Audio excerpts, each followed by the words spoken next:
ও তো আমার সবকিছুতেই ভুল ধরে, সবকিছুতে। আমি লাজুর বন্ধু, কেন আমি ওর খবর রাখিনি, ওর রেজাল্ট বেরিয়েছে সেটা আমি কেন জানি না। যেন লাজুকে বন্ধু বলে একটা বিরাট বড় ভুল করে ফেলেছি। আমার জন্য নাকি লাজুর জীবনে সর্বনাশ হয়ে গেছে, সেই জন্য চিরকাল আমাকে লাজুর কাছে অপরাধী হয়ে থাকতে হবে।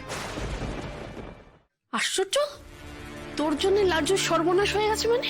তুই কি করেছিলি? বরং তোর কাছে তো ওর কৃতজ্ঞ থাকা উচিত। তুই ওভাবে বলেছিলি বলেই তো আজকে লাজু শ্বশুরঘর করছে। হ্যাঁ, সেটা অনুভবকে কে বোঝাবে? কেউ বুঝতে পারবে না। আমার তো মনে হয় আমি অনেকের কাছে ভিলেন হয়ে গেছি লাজু শ্বশুর বাড়ি যাওয়ায়। ওই জন্য এখানেই বরাবর থাকলে খুব ভালো হতো। খুলে বলতো মা, ভিলেন হয়ে গেছিস মানে? ওর শ্বশুর বাড়ি যাওয়াতে এই বাড়ির কার কার প্রবলেম হচ্ছে? জানি না, সব কথা বাদ দাও, আমার আর ভালো লাগছে না। আমি এই অপ্রিয় প্রসঙ্গ নিয়ে কোনো কথা বলতে চাই না। না বোন না, অপ্রিয় হলেও এই প্রসঙ্গে আমাদের সাথে তোকে কথা বলতেই হবে। আরে খুলে বল না আমাদের সব কথা। আরে অনুভব তোকে মেন্টাল টর্চার করছে না তো?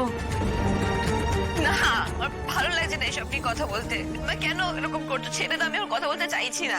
আরে দিদি, ওকে বোঝাও না। ও যদি খুলে কথা না বলে তাহলে বুঝবো কি করে? এই বাড়ির লোকেরা তোর সাথে খারাপ ব্যবহার করছে না তো? আর যদি খারাপ ব্যবহার করেও থাকে তাহলে এগুলো মেনে নেবো কেন আমরা? একবার হচ্ছিস কেন ছোট? হবো না দিদি। যাচ্ছিস কেন এখানে? আচ্ছা তুই সর। ও মন না মাগো, তুই আমাদের খুলে বল। তুই যদি খুলে না বলিস তাহলে আমরা বুঝবো কি করে, বল। আচ্ছা দেখ, তুই তো আমাকে কোনো কিছু লুকোতিস না, বল। এখনো লুকোবি না, আমি জানি। বল না বাবা, তুই যদি ভালো না থাকিস তাহলে আমরা কি করে ভালো থাকবো, বল।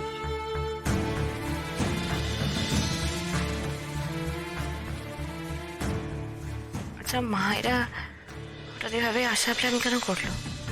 তোর সংসার দেখতে আসো বলে হঠাৎ চলে এলো কেন? নাকি ওই ময়ূক কি ওদের সঙ্গে যোগাযোগ করেছে, সেই জন্য কথা বলতে এসেছে ওরা? আচ্ছা আমাকে একটা কথা বলো তো, তোমাদের সাথে কি এর মধ্যে? ও বাবা, হ্যাঁ কি ব্যাপার? এ তো দেখছি আমাদের বৌমা তার মা জেঠির কাছে অনেক গোপন কথা বলছে। দেখো, আমাদের নামে কিন্তু নিন্দে বন্ধ করো না। বালাই ষাট তা কেন করবে? না, মেয়ের মুখ গুজে কান্নাকাটি চলছে মনে হলো, তাই। তা ওনারা এতদিন আসেনি বলে কি অভিমান পালা চলছে নাকি?